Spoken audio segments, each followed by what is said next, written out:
Bom dia a todos vocês. Essa é a nossa primeira aula de história já da 9ª semana de aula à distância, aula remota, fazendo a correção da atividade que foi passada para casa semana passada, página 31 do livro didático.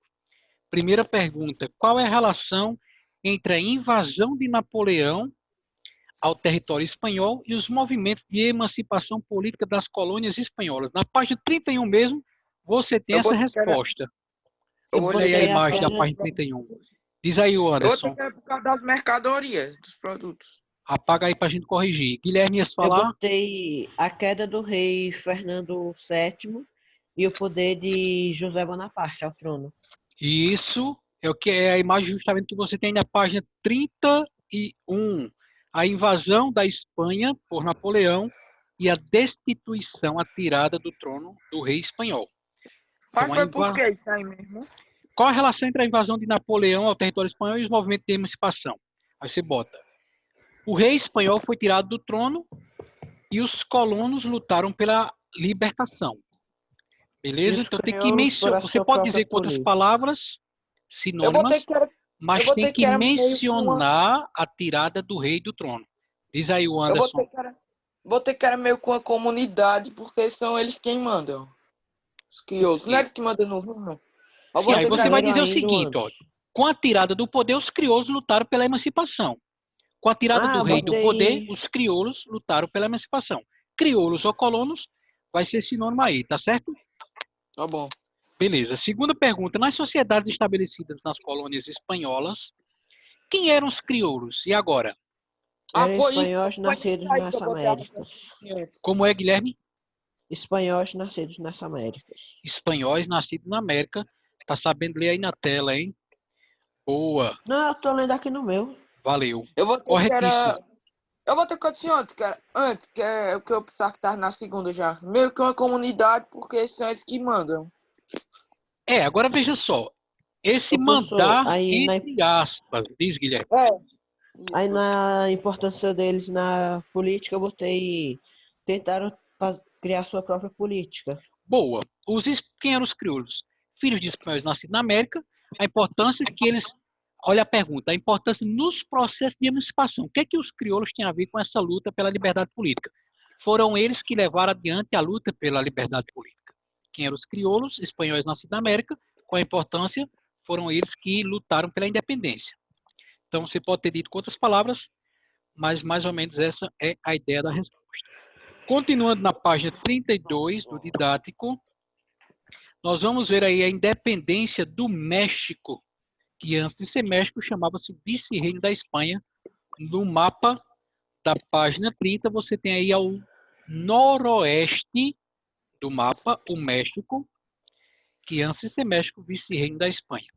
Era o centro... 31, a primeira era o que mesmo? A primeira. Voltando lá à correção da página 31. A relação entre a invasão de Napoleão Bonaparte e os movimentos de emancipação. Resposta: com a tirada do rei espanhol do trono, os colonos ou crioulos lutaram pela independência. Voltando à página 32. O México era o centro de toda a administração desses territórios pertencentes à Espanha. Por isso chamava-se vice-reino. Então era o órgão mais próximo representativo do rei da Espanha aqui na América Espanhola, Central e Sul.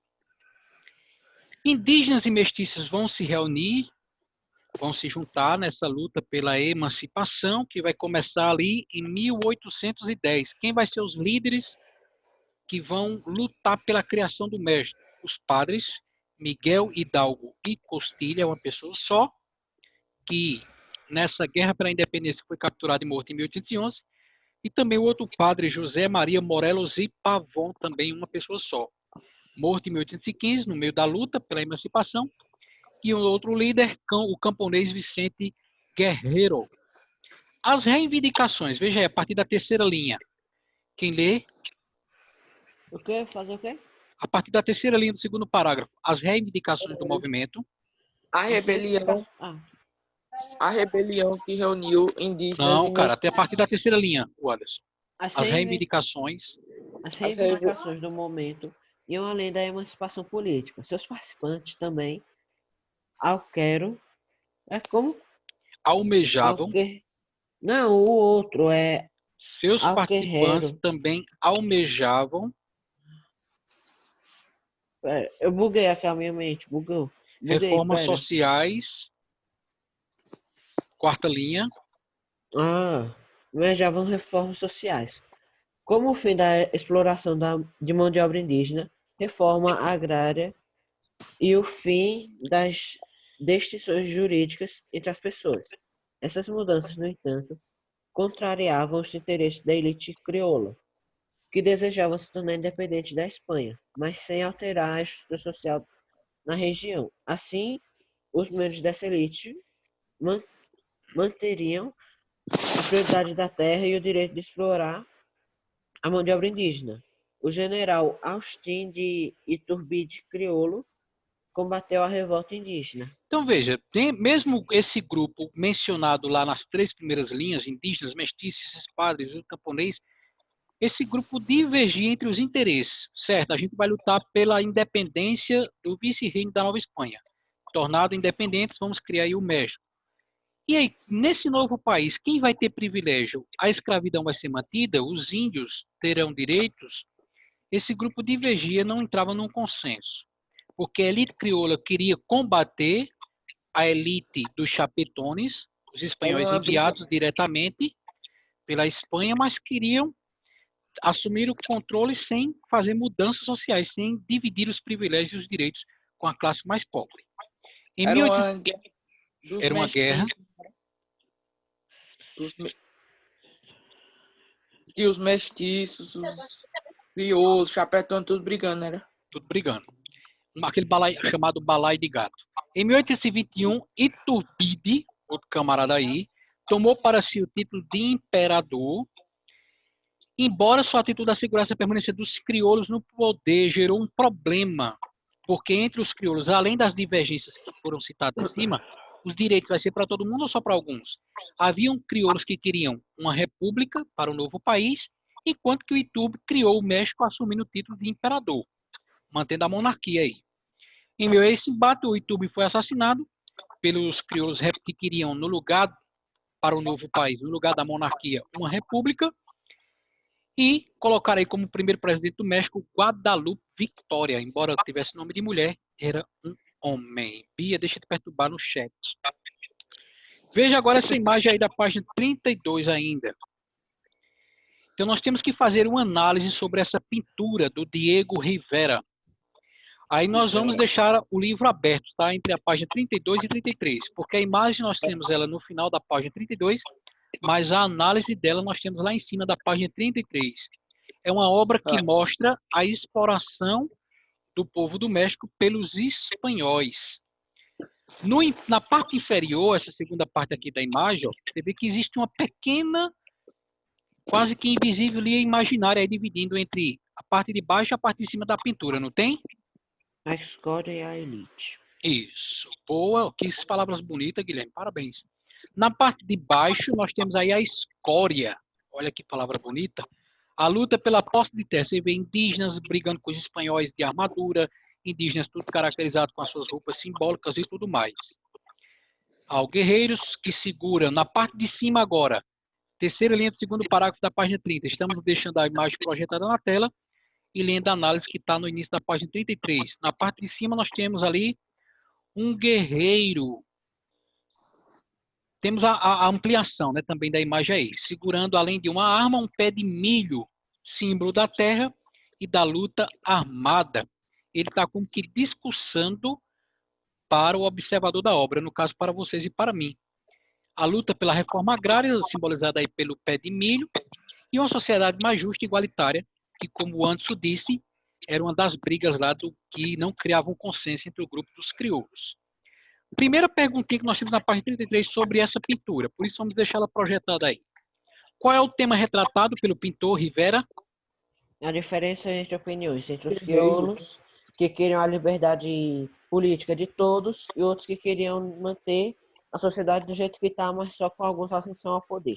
Boa. E a luta pela independência. Além da luta interna, que você acabou de citar, também a luta pela separação do México. Separando da Espanha, criando o México, agora a gente vai se resolver aqui internamente. Também tava lutando por causa disso, né? Isto. Segunda pergunta. A obra do Pintor Rivera apresenta as características pictóricas e os símbolos do trabalho do artista. Apesar dessas particularidades, é possível observar na cena central da obra dois padres. Vocês veem ainda na ampliação, eles que estão aí de preto, né? Um que tem tipo uma golinha aí e o outro que está à direita dele, uma espécie de uma touquinha branca. De acordo com o que você já estudou, quem seriam eles? Está dizendo lá na página 32 o nome deles, né? Lá no terceiro parágrafo. Quem são os padres que estão representados na pintura? Miguel Hidalgo e Costilha e Maria Morelos. José Maria Morelos e Pavon. Devia ter uma cauda grande. Terceira pergunta. Quais eram os principais objetivos pretendidos pelos padres retratados? Que elemento presente na obra podem comprovar a sua resposta? Os principais objetivos, colocar-se do lado dos explorados. Com base na pintura, quais são os elementos presentes? Um cara bloqueando o padre para não poder sair. Ele está como que discussando ali, empunhando a espada, mas os exploradores espanhóis com suas armaduras estão retratados na parte inferior, que você usou aquela palavrinha lá que agora eu já esqueci.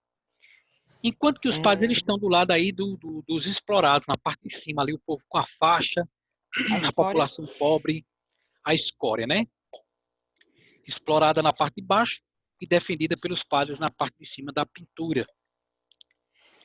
Esse aí foi o surgimento do México. Agora vamos continuando na página 33. E essa guerra deu certo? Deu certo. Quem ganhou? O México se tornou independente, né? No ano de... O mapa mostra lá. Mapa da página 30. No ano de 1821, a independência do México foi reconhecida. Mas essa luta começou em 1810, como você tem aí na página 32. Então, 11 anos de luta, muita gente morreu. Em 21, está aí também a data no último parágrafo da página 32, surge aí o México com uma monarquia. Matam, assassinam lá o imperador, o monarca Iturbide, e no lugar dele começa aí o primeiro presidente do México, Guadalupe Vitória. Depois de 11 anos de luta, enfim, estava criado o México. E agora vamos ver aí os... Oi? Muito tempo de luta. Um bocadinho, né? Vamos ver agora aí o surgimento da Venezuela e o vice-reino de Nova Granada, Colômbia e Equador. Diz assim, ó. Na capitania da Venezuela, o processo de luta começa ali no ano de 1806 pela emancipação, separação da Espanha e criação desse novo país. Também lutas entre os colonos, crioulos e a metrópole Espanha.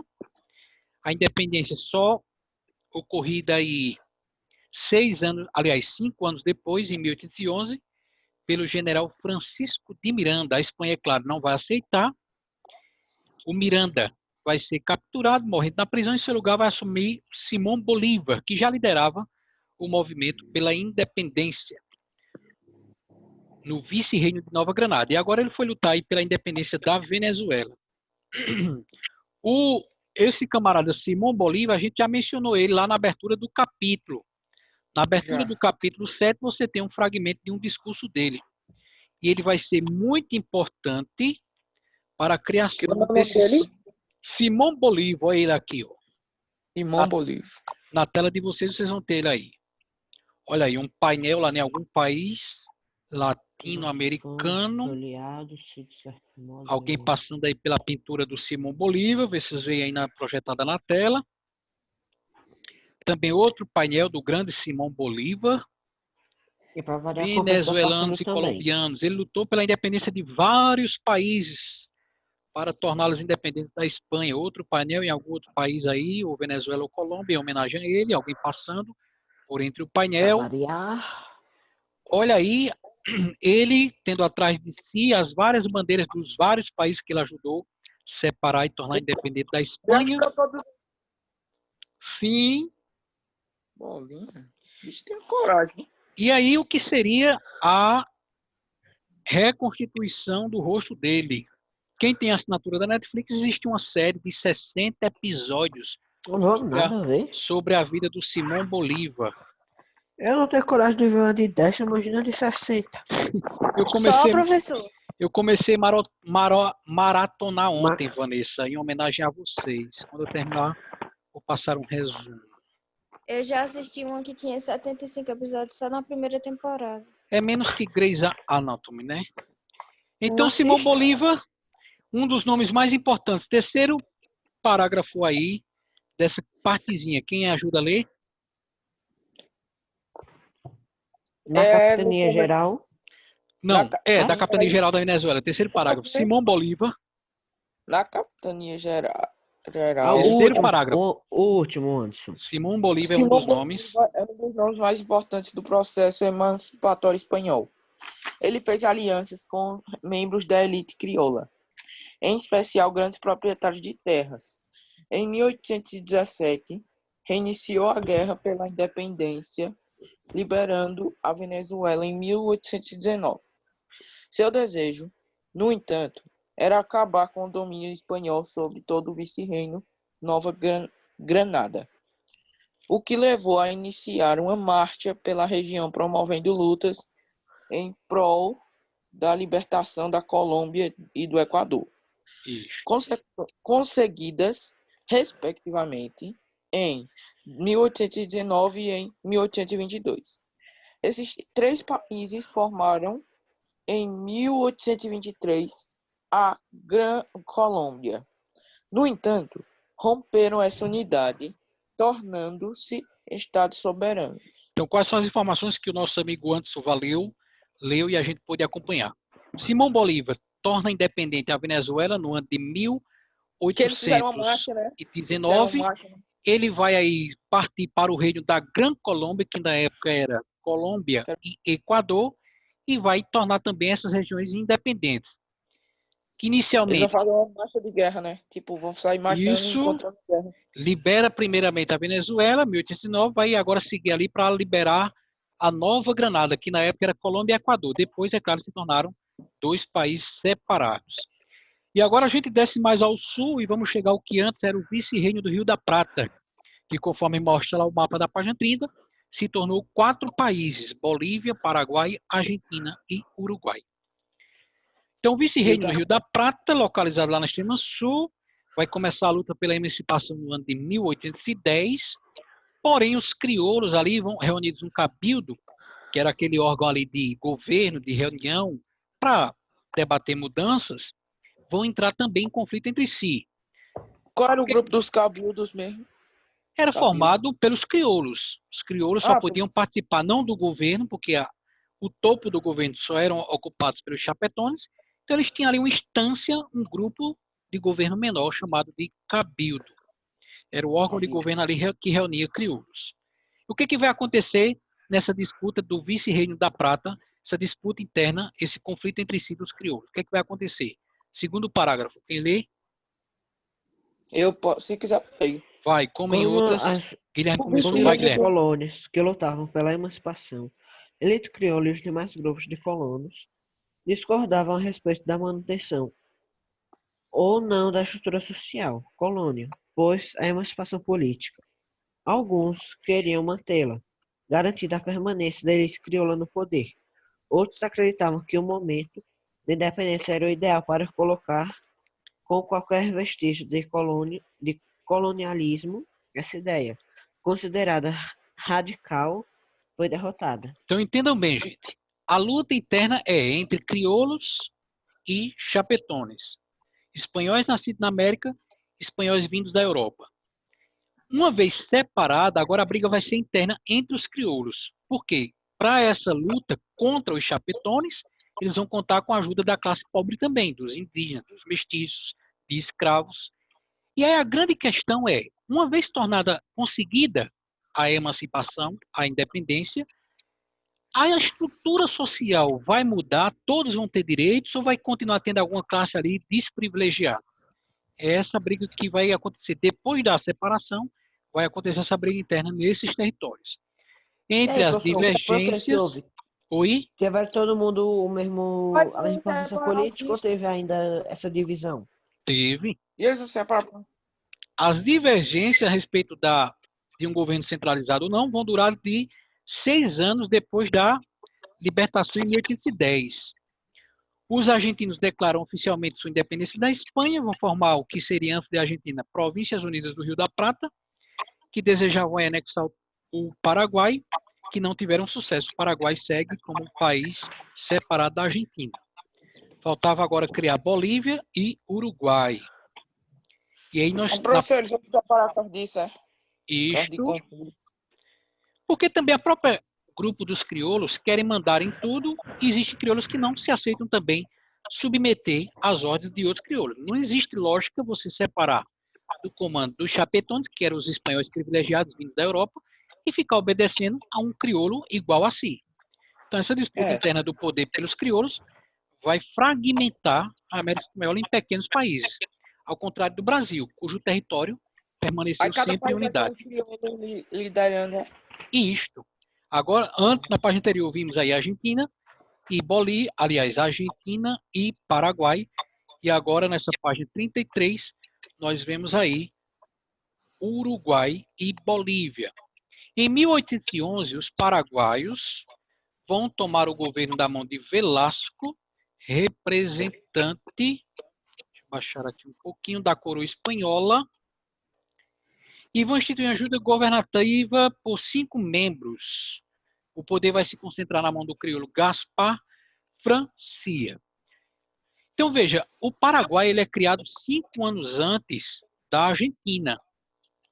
Se você lembra lá na página anterior, diz que quando a Argentina se tornou independente, ela quis anexar os paraguaios, mas sem sucesso, porque os paraguaios já tinham declarado sua independência da Espanha 5 anos antes, em 1811, e os argentinos em 1816. Sim.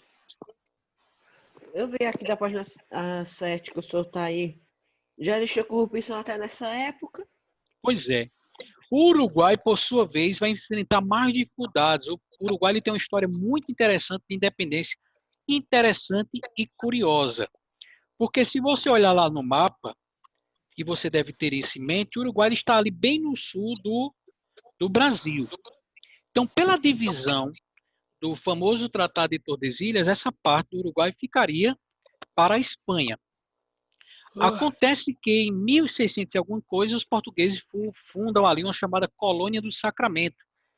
E aí depois, quando vai ter uma nova divisão de terras, no chamado Tratado de Madrid, do ano de 1750, essa região do Uruguai começa por disputas, porque ela deve ser reconhecida para os portugueses, que ocuparam primeiramente, só que ali se instalaram espanhóis, e os espanhóis, sobretudo jesuítas, não querem desocupar a área. Então vai acontecer uma briga pela posse do que seria hoje o Uruguai. Termina ficando para a mão dos espanhóis, e é uma região muito disputada, inclusive até a Inglaterra vai se envolver nessa briga, a Argentina, e vai terminar que quando o Brasil vai ser criado, em 1822, veja aí, ó, Brasil até... vai ser quanto que ele vai se libertar? Brasil. Só um momento. O Brasil se torna independente em 1822, a gente vai estudar isso no próximo capítulo. Mas o Uruguai pertenceu sob o domínio da Espanha até 1817. Nessa briga entre se fica de Espanha e se fica para Portugal, nessa época, 1817, o rei de Portugal também tinha sido expulso lá da Europa por Napoleão Bonaparte, está morando no Brasil. O que é que ele faz? Ele invade o Uruguai e torna o Uruguai um território do Brasil, uma província chamada de Cisplatina. E aí, somente depois da independência do Brasil, a independência do Brasil, como dissemos, é em 22, 3 anos depois, é que o Brasil vai perder a Cisplatina, que era um território do Brasil, que vai se tornar o Uruguai. Somente reconhecida essa independência no ano de 28. Vocês teriam aí alguma pergunta sobre essa nossa conversa de hoje? Tenho, acho que tenho. A guerra Acho que tem. Tipo assim. Acho que não. Não tendo para casa, ouvindo aí, atendendo aos pedidos da nossa amiga Bia, que pediu, professor, manda a tarefa para casa. Página 17 de atividades. Ok? Uhum. Aham. Página 17. Muito fácil por 2 questões somente. Oh, então, 17. Lá dentro do livro de atividades. daqui a pouco eu lhe mando. Você vai só identificar o que era antes e o que se tornou depois, na primeira questão. E no segundo você vai marcar 2 alternativas corretas. Qualquer dúvida, pergunta lá no A privado. correta é a B e a D. Qual? Nem não, é não. Ô, professor, nesse vice-reino de Rio Prata, nessa guerra ou é na Capitania Geral do Chile que eles se separam? Do É no Chile a Rio gente de vai ver na Prata. próxima aula. Que no caso aí entendi. você está continuando na página 34. A gente parou nos 3 parágrafos de cima. O surgimento ali do Paraguai e do Uruguai. Chegou. Próxima aula a gente continua vendo aí o surgimento do Chile e do Peru, glu-glu. Ok? Qualquer dúvida que surgir, podem perguntar lá no privado. Para casa, lembrando as 2 perguntinhas da página 17 de Ô, atividades. Sim, O vice-reino da Nova Granada é Colômbia, né? E Equador? isto, Colômbia e Equador. Muito Então já bem. O fiz mapa lá, o mapa ajuda melhor a entender do que as informações do livro. Se olhando lá, o mapa, a legenda mostra como chamava-se antigamente e que se tornou hoje atualmente. Nós chegamos Ok. aí nos 10 últimos minutos. Se surgir alguma dúvida, podem perguntar no privado. Espero de vocês a pergunta 1 e 2 da página 17 de atividade dos estudos. Envio por onde? Classroom. Tá bom. Tchau, bom, até amanhã. Estarei lançando lá o vídeo aula Eu amanhã. quero logo férias. Tchau.